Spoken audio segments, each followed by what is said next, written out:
Greetings everyone and welcome back to Stellaris and of course to the Lost Moon Unification.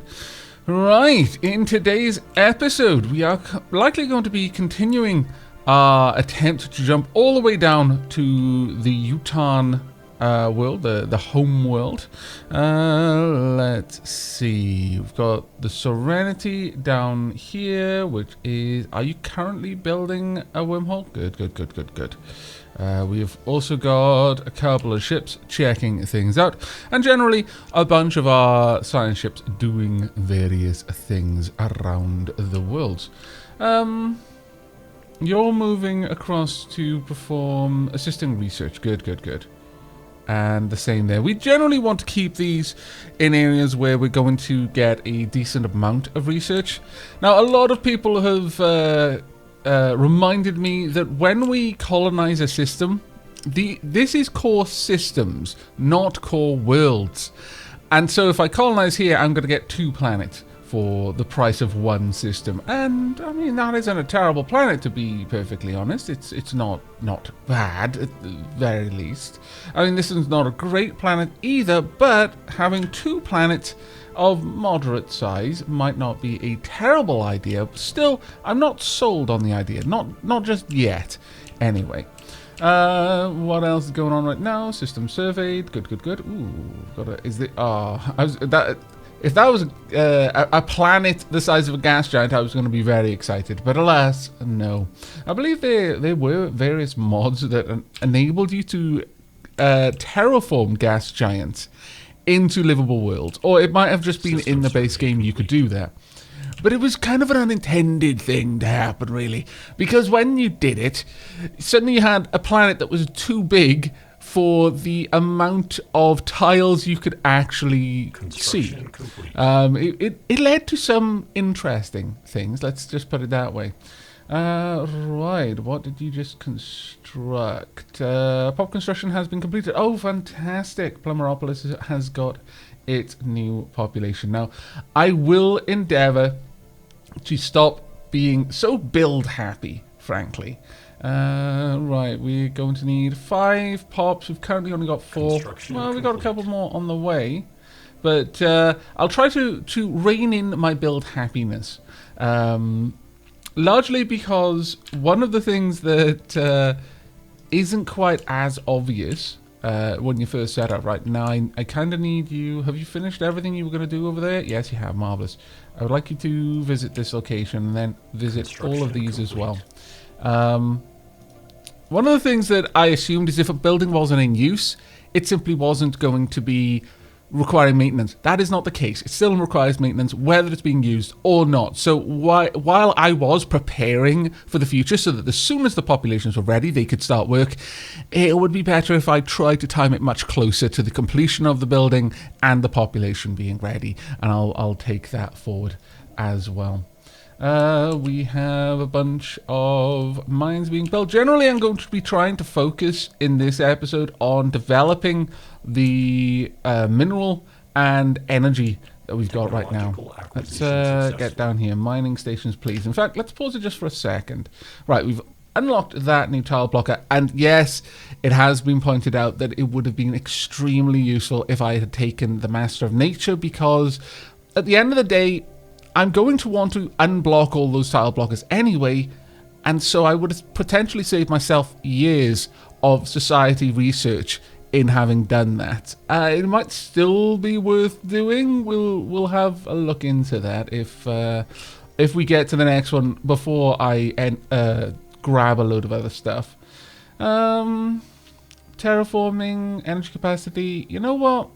This might not be a bad one to take now. Simply because it may unlock various ascension paths. Specifically, there are things that I can do to transform a world that's even better for machine empires. I believe we can make machine worlds. Kind of reminds me a little bit of games like Supreme Commander and the Core and their metal planets. But I'd really like to go for genome mapping, because then maybe we could tweak our cyborg pops. So that's the one we're going to be going for. And the next thing that I would very much like to do, let's head on down here And find you. There we are. What I would like is to make sure you're not growing food. Even if there's a bunch of other stuff you can't quite do so well right now, I would rather you be doing it, like, for example, just stood there. That would be fine. In fact, you know, swap places there. That is even better for me. In fact, swap places there. That's even betterer for me. Yeah, something like that. We're going to be moving people around quite a lot in here. I wouldn't mind opening this up, actually. So go ahead and clear that. And then we'll move a pop down there.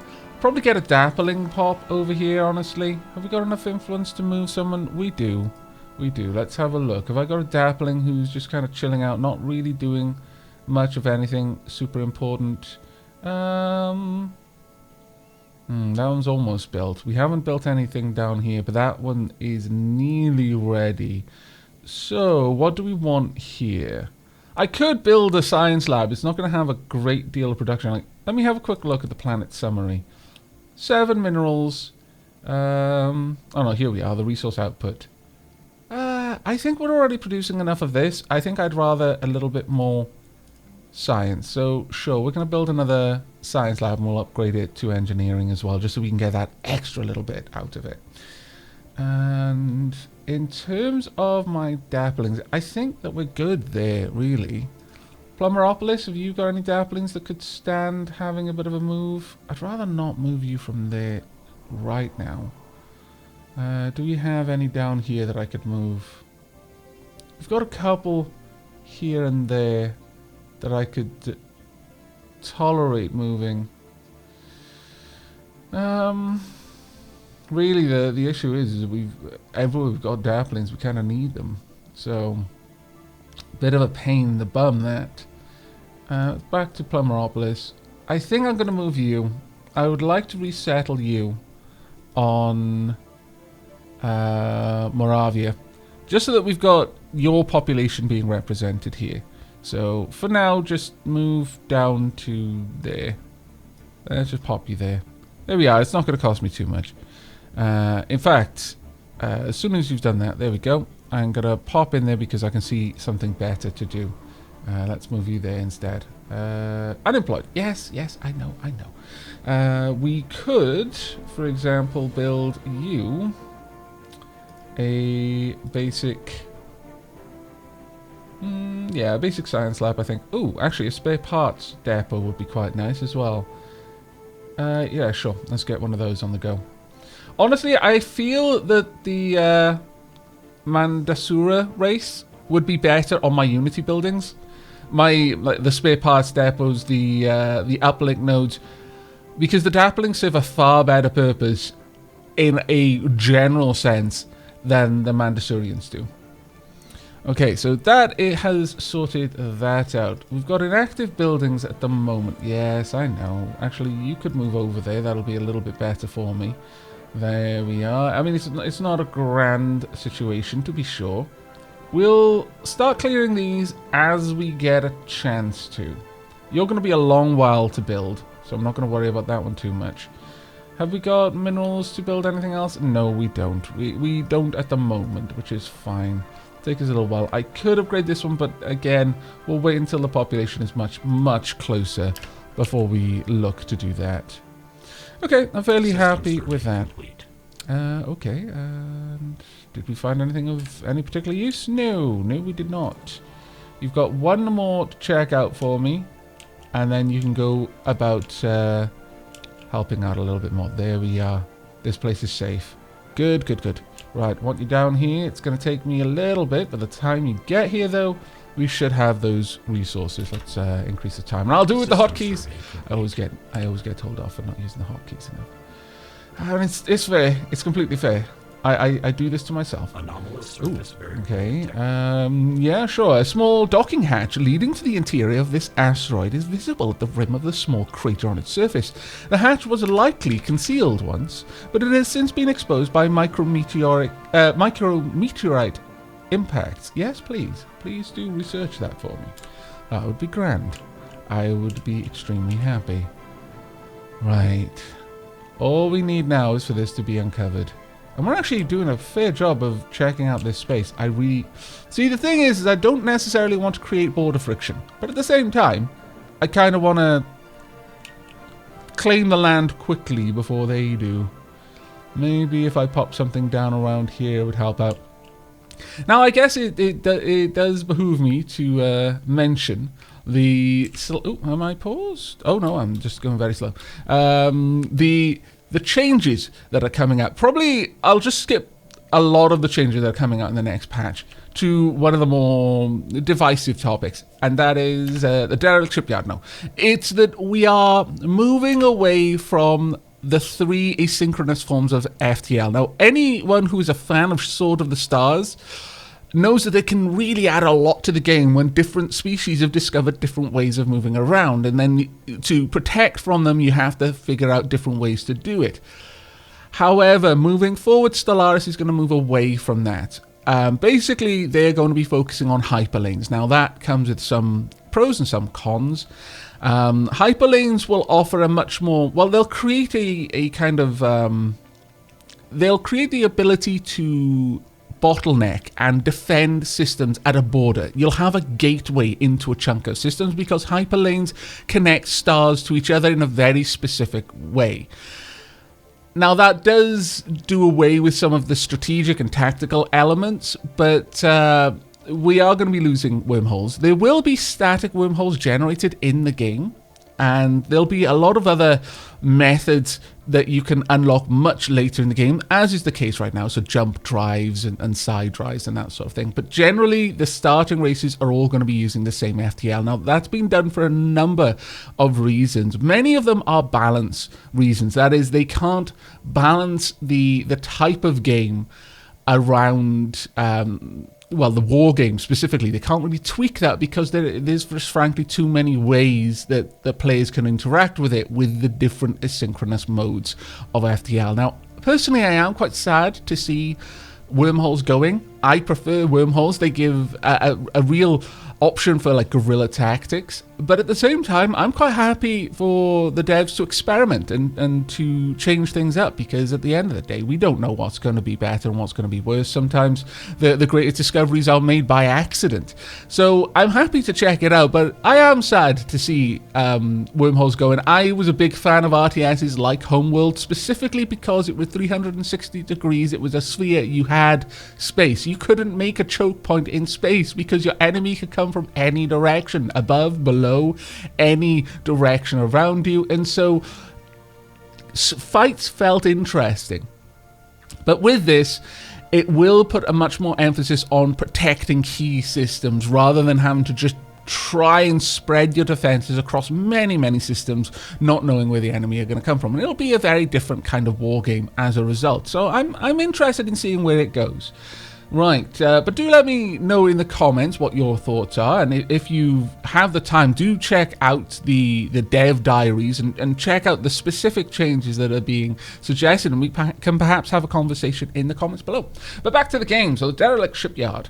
A large portion of the asteroid THX-893 has been hollowed out to allow for the construction of some kind of shipyard. It has been abandoned and exposed to the vacuum of space for centuries. If anything useful remained, it has already been looted by previous explorers. The design of the shipyard itself is unique, however, and much could be potentially learned by its study. We should study its construction. Marvellous. Okay, well, that was quite useful. Let's go and have a look. Right. Oh. Hostile fleets. Okay, well, that's fine. We should just jump straight back out. Shouldn't be a problem. Right, okay. Construction complete. We have our wormhole. Oh, right. I need you to stop what you're doing. Now, I believe if I put this in... no. Basically, there is a key that you can use that will force your queue, your orders, into the queue of orders ahead of all of the others, which is exactly what we want. Now, I want to know what is down there. Come on. Everything is hinged on this, right? You can more or less go home, I would think, but I'll keep you here just for the second. Right. Yuht Majoris. Oh my lord! What happened there? Okay. So, we're gonna want to check this out, I'm assuming. I'm going to assume so. Science ship, get over to Yuht Majoris. Survey this and then survey the system. There we are. You might find some very interesting things. Okay, it doesn't look like we need our construction ship nearby, so you can head back to the main systems and start planting down mining stations and the like. Let's get as many of those built as we possibly can. There we are. And our current fleet is just doing the rounds. There we go. Everything seems to be going okay. Right then, we're starting to stockpile some minerals. Good, good, good. Let's check on our areas here. This is all okay. I need a little bit more to be able to upgrade this. It's not a huge priority for me right now. We have deployment posts, which we can now improve. Do I actually care to move it elsewhere? If I moved it over here, it might be a little bit better, actually. So sure, we'll clear this up now and then move that across. As for down here, we're going to have to wait for that to be moved before I upgrade this. But we are starting to see more pops growing on this world now, which is a big thing for us. And much the same over here, I believe. Where did I want to move that to? Or was this one of the best places? It in fact, was one of the best places already, so that's fine. Midos, let's have a look there. Things all seem to be going okay for the time being. Right, we have our ships and they are on their way. Uzab Vortex, Blorg's Bane. That sounds like a very important black hole. The name of that black hole tells me that I might want to visit it specifically at some later point. Now, we could expand out a little bit more if we really wanted to. And I think we do, but complete. There we are. We have checked out Betelgeuse. And there's not really much going on in Betelgeuse right now. Right, we have already researched genome mapping. Marvelous. Have we got anything better? Leader lifespan increased. Don't care for that. Obviously, it's not something we need. But this does move on down the biological path, so maybe we are going to have to go through it. Leader recruitment cost wouldn't be bad. Leader capacity wouldn't be bad, but they're not strictly useful. Orbit modifier, ship upkeep minus 10%, engineering bay, ship repair speed plus 50, ship upkeep minus 5. This would be really good to pop into our space stations, because then any ship they make will have these modifiers to them, and that would be quite welcome. Naval capacity, of course, would be very welcome. But we're going to go for Doctrine Fleet support, I think. On that note, do we need a little bit more? Still need a tiny bit more to upgrade. Tile blocker expunged. Fantastic. Let's get you deconstructed then. Let's demolish it. Yep. And build a administrative array right about there. And I would actually like you to sit on this side. I know for a little, well, actually, until it's built, I suppose it doesn't matter. We'll keep you there. But that should be a better spot for us. We can build power around it. I'm not sure how it's going to affect this, but well, that being said, we've got power there, minerals. We could have just power here as well. There doesn't seem to be a perfect place, unless I built it here. Because then we could have minerals or power in all of these tiles. Actually, yeah, that is by far the better idea. Yeah, cancel that one. We'll build it over here instead. There we go. That will be a better position by far, I think. You can go down there and work here for the time being. And I think that is generally fine. There we are. Okay, let's head back out. Oh, I like this track. I like this track a lot. Where is my science vessel? It's on its way. It'll be this. It's fine. Right. How are my construction ships doing? Quite well. Ooh. Construction complete. A colossal impact crater hints that something big collided with the surface of this planet once. Research it naturally. And let's pause this a moment. Right, the Yuht homeworld. We have confirmed that Yuht Majoris was the original homeworld of the Yuht. The planet suffered extensive orbital bombardment roughly 4 million years ago. Twisted metal skeletons are all that remains of the massive arcologies that once covered the surface. From what we can piece together, it seems the Yuht spent the better part of 1 million years searching local space in vain for signs of intelligent alien life. When they finally encountered the Jabadini, a young race that had only recently achieved interstellar travel, their alien physiology was a tremendous shock. The Yuht leadership reached a consensus. The Jabadini had to be eradicated before they grew too powerful. A massive surprise attack was launched, which was beaten back at great cost for both sides. Despite their young age, the Jabadini were already experimenting with technologies the Yuht had never considered, and eventually they gained the upper hand. After less than a decade of warfare, the 2 million-year-old Yuht Empire was utterly destroyed. Wow. That is kind of huge. And also extremely sad. This species was there for 1 million years looking for signs of alien life. They found it in 2 decades. Just decided, nah, we got to destroy it. This thing we've spent 1 million years looking for, now we found it, we're terribly afraid we're going to destroy it. Think of what they could have learned if they'd only brought them into themselves as the Unity seeks to do. We don't wish to destroy. Information shouldn't be destroyed. It should be gleaned, garnered, and prized above all else. The Yuht were fools. But we will gain 5,000 Unity, 2,000 energy, and 1,876 minerals. My goodness, that's more than we can store. Fairly certain. Okay, a couple of other hostile fleets in these areas. That was, quite honestly, fantastical. Let's have a quick gander in these locations. Quite a lot of small planets around here. Any really big worlds? No, mostly moons. Mostly moons. What about you? It's not a terrible world, that one. Alright, well, you can head on back then. Oh, actually, no, you just finished work. What did you finish working on? Okay, no, not too bad. We've actually got a decent amount of minerals coming in now, but our energy could certainly do with a bit of a bump. Definitely could do with a bit of a bump on energy.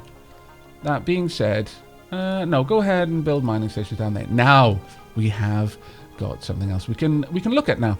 Extreme temperature computing, energy grid, and energy nexus now produce 2 Unity. Oh no, we've already got that one. I apologize. No, build speed and building speed could be increased. Sure. And then we've already got the next one. We wish to automated underway replenishment. Well, ship upkeep reduced. That's actually pretty good. Yeah, alright. And then this one, we can already go for it. Wow.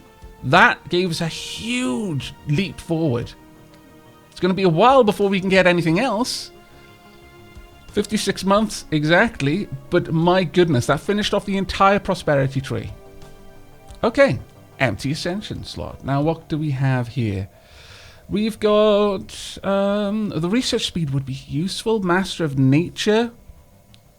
Now this obviously would save us some time. Let me have a quick look across our planets, across our worlds, what we have in terms of blockers. Got 1, 2, 3, 4. I think that's it. 4 different blockers. Now, each one of those might take a while for us to research. I'm not sure that it's strictly going to be as useful now to us as technological ascendancy. But perhaps we should. I mean, it would certainly reduce the cost of clearing the blockers. How much do they cost presently? It's a moderate cost. It's not a great deal, but all right. At the risk of it now being a redundant choice, because we've already learned to clear 3 different types of blockers, I believe, we'll go ahead. There we go. So it's going to be 56 months, and then we're going to have to decide on what new tradition to begin. I don't know yet. I don't know. But let's go and have a look at our planets. Can we now clear? Yes, we can. I was worried that we might not be able to clear those. There we are. We can clear all of these things. That is a great boon for us. A great boon. Also, we are going to upgrade all of these, all of our capital buildings. For, well, all the ones that we can upgrade at the very least. We can't upgrade this one. I'll require 10 population. That's perfectly fine. Perfectly fine. We will upgrade all of the things. That one's almost ready now. Plumeropolis, you can't upgrade any of these. Won't be able to upgrade anything there for a little while yet.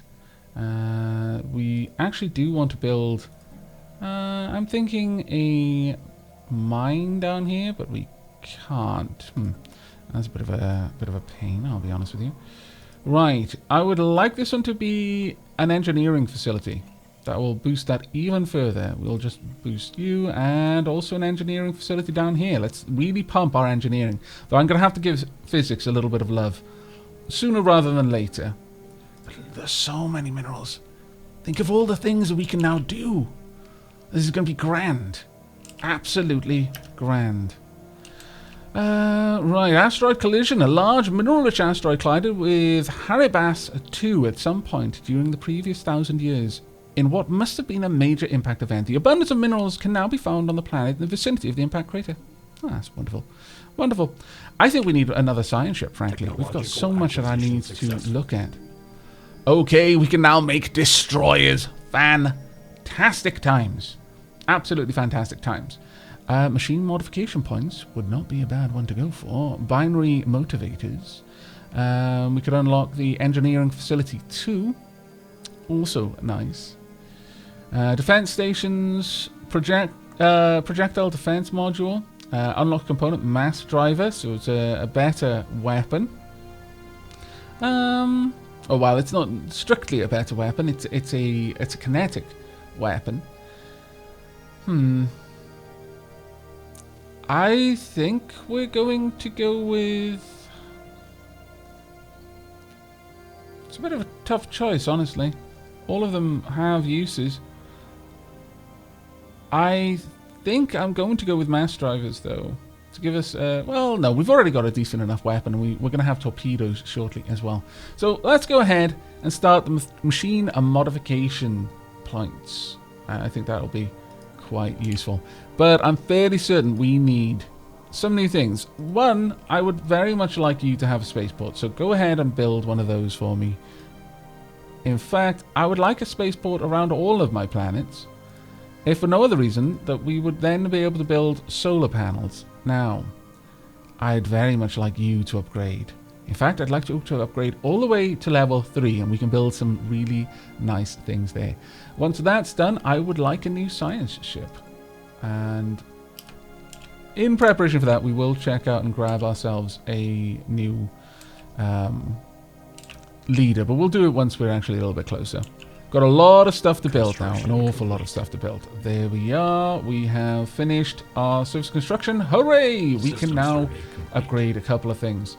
Right, let's get that upgrading. We'll move you down there as soon as we can. We'll also upgrade you. This mine can be upgraded. I'd actually like you to swap. And for this to be upgraded to an engineering facility. Construction complete. Oh, this is fantastic. Right, service umbilicals, engineering bay. Those are fantastically well timed. Core sector systems +1. That's an interesting one. We could definitely go for that. Army upkeep down. Reveals this resource.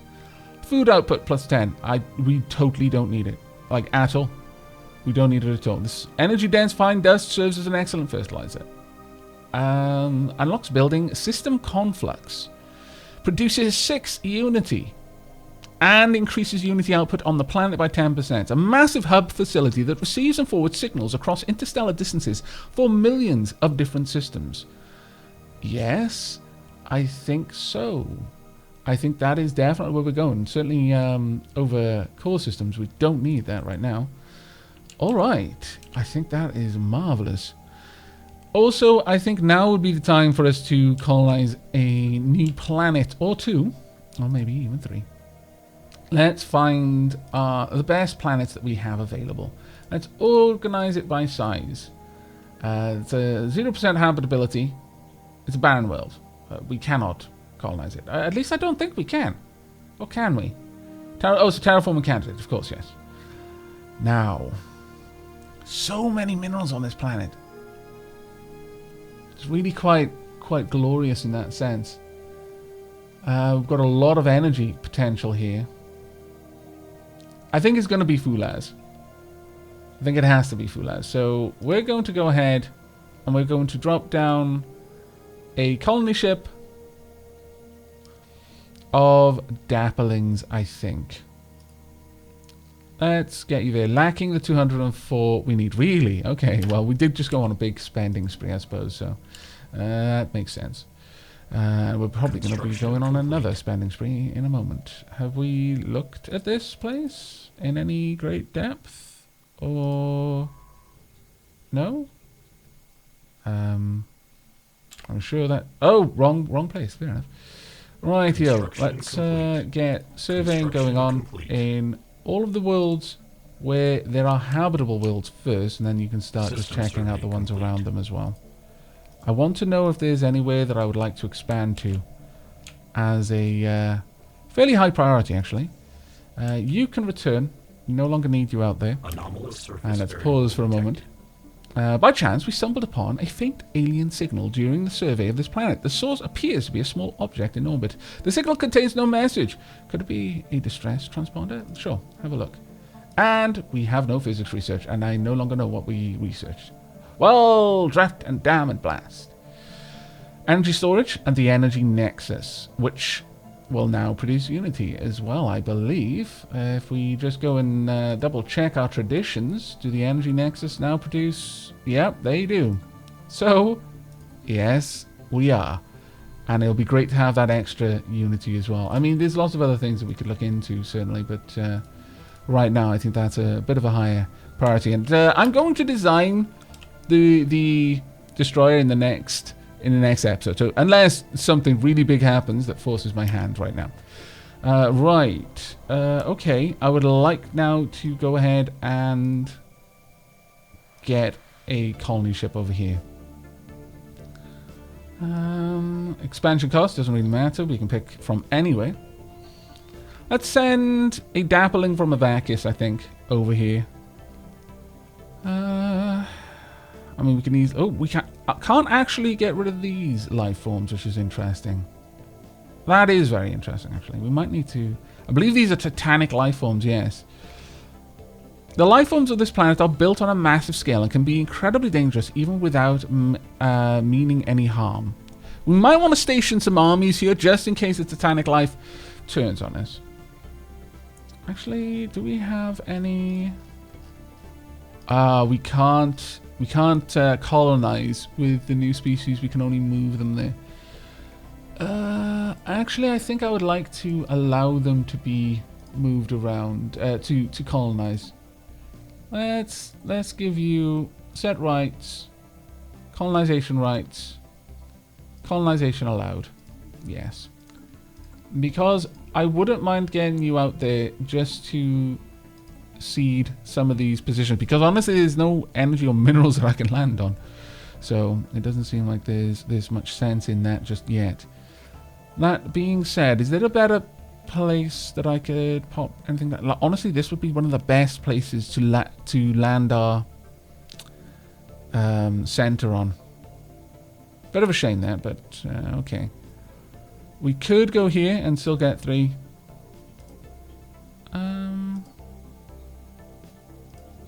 Sure. Well, actually, since it's going to deploy a administrative building first, actually, I'll use a micro unity. Let's go over there.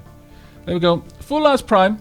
We'll name it once we actually get there, and we'll have to name both planets actually at the same time. We have easily enough to colonize both planets should we desire it. And there is definitely a part of me that does, but not the second planet in Fulaz. I think we're going to make use of this massive stock of planets that we've got at the moment. And we are going to go for this world and for those glorious, glorious, glorious minerals. My goodness, we need them. There's no way good for us to... actually, that one isn't too bad of a place. I'm going to send a Dappling to this one, though. Let's drop you there. There we go. And we will get these planets named also in the next episode. There we are. Oops. Let's just pause this for a second. The mummified remains of a single individual belonging to a previously unknown mammalian species have been found drifting in high orbit. The being is dressed in what appears to be a flight suit, complete with a helmet. A tragic fate, indeed. But we gained a bunch of research, which is always good. Right. Repeated scans of Ginfar 6A's surface, giving consistent sense of readings, almost as if the planet itself was in a constant state of upheaval. Okay, grimacing. The very geological structure of Ginfar 6A is indeed in flux, driven by what Science Officer Erasmus assures us is a tectonic process as fascinating as it is esoteric. I love that word, esoteric.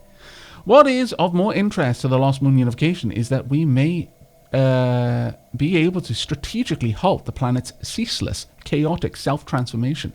In short, a near-instant stabilization of the planet into something slightly, if not entirely, more habitable is theoretically possible. Erasmus estimates that an additional 200 energy credits will be needed to power a thorough mapping of planetary activity and determine the validity of what the science officer has termed a strategic terraforming strike. Actual terraforming lies beyond our grasp at present, so this is an exercise, is an exciting opportunity. Just study the natural process, or has a 50% chance of success for 200 energy credits, which we can easily afford. Spend energy credits to attempt to stabilize the planet into a more favorable state. What kind of world is it, though? Is it this entire world? Because it's a big world. And where is it? Let's look on the map. It wouldn't be a terrible place. I mean, we'll pull a few systems into our control. Because Fulas is quite far away. And again, I do tend to want to keep our sector quite tightly bound if I can. I need the science, but at the same time, we'd have to bring this under our control in order to benefit from the science anyway. Now, that's possible when one of these planets may be. I'm actually going to go for it and see what we can do. The crew of the USS Anonymous are disappointed to report that the window of opportunity for terraforming Ginfar 6A has closed, despite their best efforts to identify it in time. Another opportunity is unlikely to arise for another few centuries. Oh, unacceptable. It's not just unfortunate, it's unacceptable. A million years dungeon. Which actually isn't that bad for Erasmus, I suppose. Right. We've got a plan over here where I wouldn't mind a research station, please and thank you. And honestly, it's energy that I'm caring about more now. Let's pause that for a moment. Let's get over here and drop down some mining stations, please. The material composition of this asteroid differs significantly from its neighbours. It is likely has a different origin than the other bodies of this asteroid belt and should be investigated closely. By all means, go for it. I mean, we just have no issue with that anymore. Why are you not doing something here? Why is this not a thing that is transpiring? Are you not helping? Okay, we've got a science ship here that has got no job. Fossils from what appears to be several species of aquatic animals have been found on this barren and airless surface of EUD 728. There are indications that the surrounding asteroid belt was created from the remains of a shattered planet, and these findings seem to confirm that theory. Judging by the fossils, the planet supported life and was at least partially covered by water. Okay, fascinating. But we've got... Oh, yes, I was meaning to show this. Aavak are other science ship. Now, anyone who's played the game through some of the end game crises may recognize the design of this ship. Yeah. I'm not going to spoil anything for anyone who hasn't played through it, but yes, that ship has a rather ominous implication given its design. Yeah. I don't think it actually leads anywhere. By the way, I don't think it ever actually plays out into a greater quest. It's just a science ship that happens to share a striking resemblance to the ships of another faction. But, who knows? Who knows? Maybe one day it'll be added in. Maybe it's just a massive troll that the devs are playing on us just to get us used to, like, no, it's nothing bad. We don't need to worry about it. And then all of a sudden, oh no, what have I done? At some point where they like take off some sort of hidden variable that unlocks that question. Right, we have not got a lead. Oh, that's right. We just built this ship. Well, that's marvelous. Marvelous indeed. You know what, though? Looking at the time, I think we're going to wrap up this episode there. We've done quite a lot. We've gone forward quite a lot, like an enormous amount in terms of tradition. We need another 14 months before we decide on the next tradition. In fact, I guess if we wrap the episode up here, this gives me an opportunity to present the choice to you in the comments, or at least to ask for your input. Which of the domains should we look into? Synchronicity, domination, expansion, supremacy, and versatility. Now, it is true that we don't have to completely explore a tradition before selecting from another. We could take 1 point in all of these if we really wanted to, but I find that that's a little bit less efficient. Certainly, we want to get to the third perk at this point because we have now got 2 ascension perks, which means that a bunch of new, very interesting ones will have unlocked for us. So we're probably going to be exploring the entire tree, so bear that in mind when you're making your suggestion. And with that, I think we're going to wrap up the episode. I really do hope you have enjoyed. We've made an enormous amount of progress. Our influence is not increasing particularly fast, and that is a bit of a shame. If we colonize Fulaz, then one of the advantages there will be that we probably don't need this military outpost here. This frontier outpost can go away. We might not even need this one. I probably will keep it though for the time being, just until Fulaz is properly set up. And we'll see how we expand from there. But that's it from myself and from the Lost Moon Unification. So until next time, and as always, do take care and fly safe.